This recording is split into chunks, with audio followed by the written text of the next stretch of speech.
पितरों की कथा आती है। पितरों की 3 मानसी कन्याएं थी, मैना, धन्या और कलावती। कौन थी?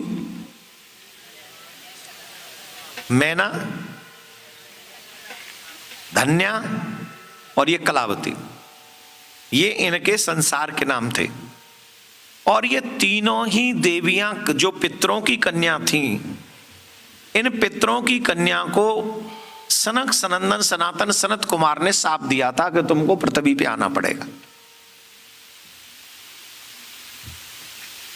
तीनों को शाप दिया था। और शाप क्यों दिया था? दक्ष प्रजापति ने अपनी सभी कन्याओं का विवाह श्रेष्ठ रूप से किया था और उन्होंने कन्याओं का विवाह श्रेष्ठ कश्यप आदि के साथ किया था। नारद, वह सारा वृतांत आपको में विदित है। अब मैं प्रस्तुत करता हूं, कथा का वो श्रवण कीजिए। उन्होंने उनमें से स्वधा नाम की कन्या पितरों को, उस स्वधा से धर्म मूर्ति रूपा सौभाग्यवती 3 कन्या उत्पन्न हुई। उन कन्याओं के पवित्र सदा विघ्नों को हरण करने वाले चरित्र, मंगल प्रदान करने वाले चरित्र हैं, वो तुम सुनो। सबसे बड़ी कन्या का नाम था मैना, मझली कन्या का नाम था धन्या तथा अंतिम कन्या का नाम था कलावती।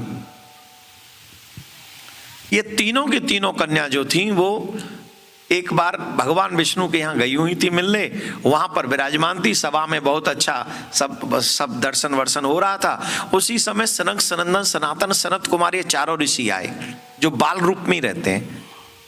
उनको देखकर बड़े बड़े लोग खड़े हो गए और ये अचानक से, पता नहीं देविक क्रिया थी या क्या कुछ लीला थी, वो तीनों बैठी की बैठी रह गई। ध्यान से सुनिए, आदरणीय कोई व्यक्ति आए और हम खड़े होकर उनका स्वागत न करें, ये अधर्म है, ये मर्यादा का उल्लंघन है, ये दंडनीय अपराध है। तो चारों, हालांकि इन ऋषियों को कभी शाप क्रोध नहीं आता, बहुत शांत हैं, पर कोई देविक लीला होनी थी तो उन्होंने शाप दे दिया कि तुम तीनों की तीनों बैठी रही हो, हमारे आने पर हम तुम्हें शाप देते हैं कि तुमको तीनों को पृथ्वी पर स्त्री बनकर जाना पड़ेगा, तुम्हें यहां से स्वर्ग से च्युत होना पड़ेगा। अब तो तीनों को होश आया और जाके चरण पकड़ लिए। महाराज, कन्याओं को तो वैसे भी साफ नहीं देना चाहिए और आपने हमें साफ दे दिया। हमें पता नहीं, हम जानबूझ के ऐसा नहीं करना चाह रहे थे, पर पता नहीं क्या हुआ, आप हमें क्षमा करें। तो उन्होंने कहा, देखो अब हम साफ दे चुके, अब हमारे मुंह से निकले हुए वाक्य तो मिथ्या नहीं होंगे, पर तुम जब पृथ्वी पे जाओगी तो एक बात नोट कर लो, इस संसार में हमेशा हमेशा के लिए आप तीनों का नाम रहेगा।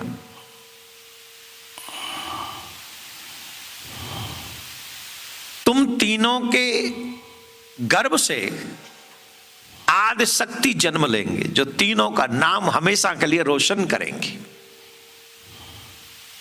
जो बड़ी कन्या है वो मैना बनेगी, हिमाचल राज्य के यहाँ पर उसका विवाह होगा, वहां माँ जगदम्बा पार्वती उनके यहाँ जन्म लेकर आएंगी तो उनका नाम होगा। दूसरी स्वधा जो है, उनका जो जन्म है, उनका विवाह विदेह राज के साथ में होगा, वहां माँ भगवती सीता जन्म लेकर आएंगी, उनकी पुत्री बनकर आएंगी, जिनका विवाह राघवेंद्र सरकार के साथ में होगा, उनका भी नाम हमेशा रहेगा। तीसरी है कलावती, जिनका विवाह वृषभान जी के साथ में होगा और वहां सर्वेश्वरी श्री राधा रानी का प्राकट्य होगा और राधा रानी के कारण उनका भी अपार नाम होगा। जोर से बोलना पड़ेगा, राधे राधे, और जोर से बोलना, राधे राधे।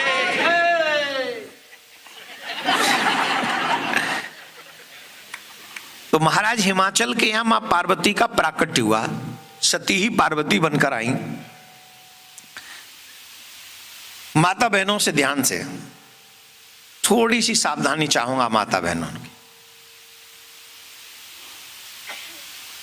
जब मां पार्वती बाल काल में थी तो देवर्षि नारद आए और उन्होंने कहा कि इस कन्या को ऐसा ऐसा वर मिलेगा। जब कहा ऐसा ऐसा वर मिलेगा तो कहा ये लक्षण सारे शंकर भगवान में हैं, अगर ये तपस्या करे तो इन्हें शंकर भगवान पति के रूप में प्राप्त हो सकते हैं। ध्यान से सुनना, जो माताएं बहन व्रत करती हैं, नियम करती हैं, संयम में रहती हैं, उन्हें यहां भी सम्मान मिलता है और वहां भी सम्मान मिलता है। देवता भी पतिव्रता स्त्री से भयभीत रहते हैं।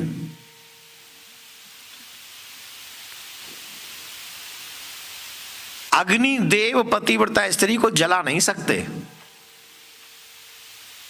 वरुण देव पतिव्रता स्त्री को डुबा नहीं सकते,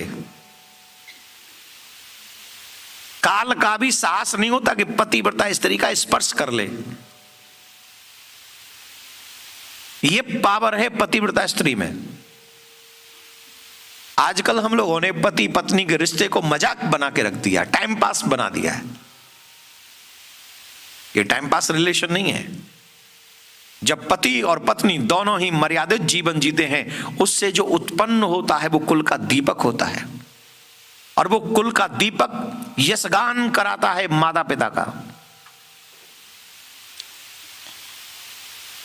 लेकिन ये तभी संभव है जब हम लोगों को पहली बात तो ये समझ में आए कि स्त्री का धर्म क्या है, दूसरा ये समझ में आए पति का धर्म क्या है, और तीसरा ये समझ में आए हम दोनों की जिम्मेदारी क्या है।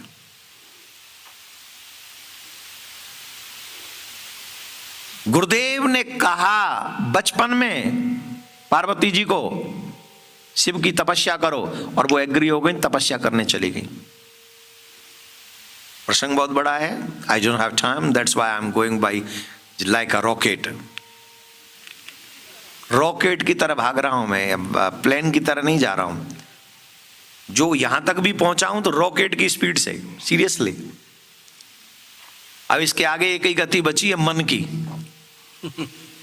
रॉकेट से आगे अगर किसी की गति है तो वो मन की है।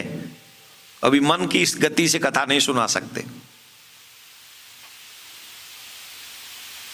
अगर भगवान को पाना है तो एक शर्त नोट कर लीजिए कि अपने गुरु के बताए हुए मार्ग पे चलो। जो गुरुदेव ने कह दिया ब्लाइंड फेथ करके उसको फॉलो अप करोगे, कोई संशय नहीं कि तुम्हारा कल्याण होगा, तुम्हें भगवत प्राप्ति होगी। जिस उद्देश्य को तुम पाना चाहते हो वो उद्देश्य तुम्हें मिल जाएगा, कोई संशय नहीं इसमें, कोई संशय नहीं। आप इस बात को समझ लीजिए। बोलो राधे राधे। जोर से बोलिए, और जोर से बोलिए, हाँ। मुक्की गए हो। तपस्या की, भगवान ने परीक्षा ली, अनेक अनेक परीक्षाएं ली, ऋषि आए, परीक्षा ली। सब परीक्षाओं में जब ऋषियों ने कहा कि हम तुम्हारा विवाह नारायण से करवा दे, कितने सुंदर हैं, तो उन्होंने पता है क्या बात कही, आप देर से आए। अगर आप मेरे गुरुजी से पहले मुझसे मिले होते तो मैं आपकी बात पे सोचती, लेकिन मेरे गुरु ने जो कहा है अब तो मैं वही करने वाली हूं, चाहे इसमें मेरा घर बसे चाहे मेरा घर उजड़े। अब मैं और कुछ सोचने वाली, ये पार्वती ही सोच सकती हैं, और ऐसा सोचने वाली पार्वती को ही शिवपति के रूप में प्राप्त होते हैं। हर किसी को थोड़ी मिल जाएंगे। अब शंकर भगवान ने मैसेज भिजवाया कि जाओ तुम्हारी तपस्या पूरी हो गई, तुम महलों में जाओ। तो वो जा रही थी तो भगवान ने अंतिम परीक्षा ली उनकी। क्या परीक्षा ली? जब वो आ रही थी ना तो उन्होंने किसी बच्चे के चीखने की आवाज सुनी। इसको बड़े ध्यान से सुनना। अभी मैं आपको एक और बात, कोई एक चीज बता के भेजूंगा कि ये चीजें देने से घर में दरिद्रता आ जाती है। दान करना बहुत शुभ है, पर कुछ चीजें दान नहीं करनी चाहिए। ऐसे दान अगर कर दिए तो दरिद्रता तुम्हारे घर में आना निश्चित है। बताऊं कि नहीं? क्यों बताऊं भाई?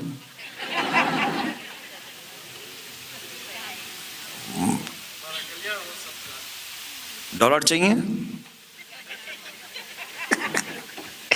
चलो हम बताएंगे, लेकिन पहले प्रसंग सुन ले। तो उन्होंने एक बच्चे के रोने की आवाज सुनी। बच्चे की आवाज को सुन के मां पार्वती उधर दौड़ी तो देखा सरोवर में एक मगरमच्छ ने एक बच्चे को पकड़ रखा है, और वो बच्चा कह रहा है मुझे बचाओ, मुझे। ध्यान से सुनना।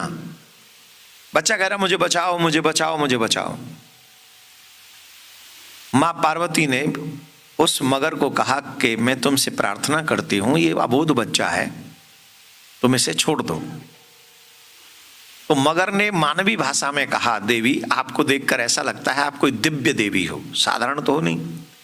तो जब आप दिव्य देवी हो तो आप धर्म को जानने वाली होगी। तो धर्म को जानने वाली हो तो ये भी आपको पता होगा कि ये जीव इस समय मुझे जो मिला है ये मेरा भोजन है, और प्रत्येक मनुष्य का यह अधिकार है कि वो अपना भोजन कर सके। इस समय ये जो आया है ये मेरे भोजन के लिए आया है, तो आप अगर इसे मुझसे छीन रही हैं या मुझे कह रही है छोड़ दो, तो ये मेरा भोजन अगर आप छीनेंगी भी तो आप अधर्म कर रही हैं। किसी का भोजन नहीं छीनना चाहिए, और आप तो धर्म को जानने वाली हैं। बोले ये भी तो धर्म है कि अगर कोई सहायता मांगे तो उसकी सहायता अगर हम ना करें तो यह धर्म है। धर्म उसको कहते हैं कि अगर किसी ने हमारे सामने अपना दुख रोया, दर्द रोया, और वो हमसे एक आशा कर रहा है कि हमें वो सहायता कर सके, और सहायता समर्थ होने के बाद भी हम सहायता ना करें, तो यह धर्म है। और मैं समर्थ हूं, मुझे इसकी रक्षा करनी है, मेरा धर्म है। और मेरा भोजन जो जाएगा वो अधर्म नहीं। बोले एक काम करो, कुछ और मांग लो, तुम मुझे ले खा लो, इस बच्चे को छोड़ दो। बोले नहीं, ऐसा नहीं माता जी, हमको आपको देखकर ऐसा लगता है कि आप वो हैं जो आप हमारा इस योनि से भी कल्याण करा सकती हैं। एक ही भोजन की बात नहीं, अब हमारा कल्याण ही करा दो। बोले कैसे कल्याण होगा? बोले अभी तक की जो हजारों वर्ष आपने तपस्या की है उसका फल हमको दे दो। उससे क्या होगा? बोले हमें इस योनि से मुक्ति मिल जाएगी, हम चले जाएंगे। बोले ये तो बहुत ईजी है। बोले ईजी नहीं है, आपने जो तपस्या की है किसी उद्देश्य के लिए की होगी। बोले हाँ, शिव को पति के रूप में पाने के लिए की है। बोले वो तपस्या आप हमें दे दोगी तो वो फल नहीं मिलेगा। बोले कोई बात नहीं, मैं दोबारा तप करूंगी। 1-2 दिन का व्रत नहीं था। जरा ध्यान से सुने माताएं और पुरुष लोग भी, 1-2 दिन का तप नहीं था, वो हजारों वर्ष का तप था, जो महलों के सुख को छोड़कर पर्वत की वादियों में आकर मां पार्वती तप कर रही थी शंकर भगवान को प्रसन्न पाने के लिए। और कहा कि मैं और तप कर लूंगी। बोले कोई बात नहीं, शिव मिले ना मिले, लेकिन इसके प्राण बचने चाहिए, इस बच्चे के प्राण बचने चाहिए। मैं दोबारा तप करूंगी, और इस जन्म में नहीं मिले तो अगले जन्म में तप करूंगी उनको पाने के लिए, लेकिन इस बच्चे को छोड़ दो। उस बच्चे को छोड़ दिया। जल हाथ में लेकर संकल्प मां करने लगी। इतने में ही शंकर भगवान प्रकट हो गए। बोले शंकर भगवान की जय। तुम ही जगत जननी बनने के योग्य हो। ध्यान से सुनना माताएं, तुम ही जगत जननी बनने के योग्य हो। जिसके हृदय में वात्सल्य है उसके लिए भी, जिसे वो जानती तक नहीं।